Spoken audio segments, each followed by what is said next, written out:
So, hello everyone. Today we're gonna quickly discuss the situation that happened nearly 60 years ago. That's assassination of President John F. Kennedy on November 22nd, 1963. So, it has spawned numerous conspiracy theories. These theories allege the involvement of the CIA, the mafia, Vice President Lyndon B. Johnson, Cuban Prime Minister Fidel Castro, the KGB, or some combination of these individual and entitleds, yeah. So, some conspiracy theories have alleged a cover-up by parts of the federal government, such as the original FBI investigators, the Warren Commission, or the CIA. Former Los Angeles District Attorney Vincent Bugliosi estimated that a total of 42 groups, 82 assassins, and 214 people has been accused at the one time or another in various conspiracy scenarios. So, on that day, the president was assassinated while traveling in a motorcade in an open-top limousine in Dallas, Texas. So Lee Harvey Oswald was arrested for the murder of Dallas policeman J.G. Tippit for arranging for both murders. And on November 21st, nightclub owner Jack Ruby killed Oswald. So immediately after President Kennedy was shot, many people suspected that the assassination was part of a larger plot. And broadcasters speculated that Dallas right-wingers were involved. Ruby's murders of Oswald compounded initial suspicions. So author Mark Lane has been described as firing the first literary shot with his article Defense Brief for Oswald in the National Guardian's December 1963 issue.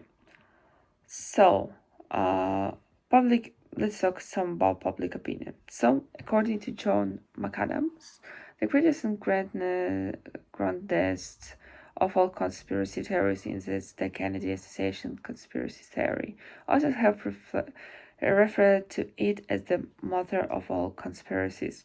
Well, it is true. Author David Krajicek describes Kennedy assassination enthusiasts as people belonging to conspiracy theorists on one side and debunkers on the other. The great amount of controversy surrounding the event has resulted in bitter disputes between those who support the conclusion of the Warren Commission and those who reject it or are critical of the official explanation, with each side leveling accusations toward other of naivety, cynicism, and selective interpretation of the evidence. So, public opinion polls have consistently shown that most Americans believe that there was a conspiracy to kill Kennedy. These same polls also showed no agreement on who else may have been involved in the shooting. The National Opinion Research Center concluded 1,384 in-person interviews between November 26, 1963 and December 3rd, 1963, the same year, and found that 62% believed that others were involved in the assassination, compared with 24% who believed that only one person was involved.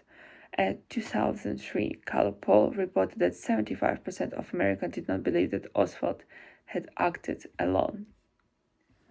So the most popular thing about this assassination is that people still can't decide. I mean, at this time, yeah, people that been witnesses of this, they couldn't say just like the same thing, because everyone said that they heard a different amount of shots. So based on the consensus among the witnesses at the scene, and in particular at the 3 spent cartridges found near an open window on the 6th floor of the book depository, the Warren Commission determined That's the preponderance of the evidence indicates that 3 shots were fired.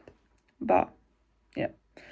In 1979, the House Select Committee on Assassination concluded there were 4 shots, one coming from the grassy knoll. So what I've seen the interviews of witnesses, and someone said that they heard like 2. So I heard like 1 shot. Someone didn't hear anything, and that's is very, very confusing. I think that's the most confusing thing, and I believe there is a conspiracy that's because everything can be that's much complicated.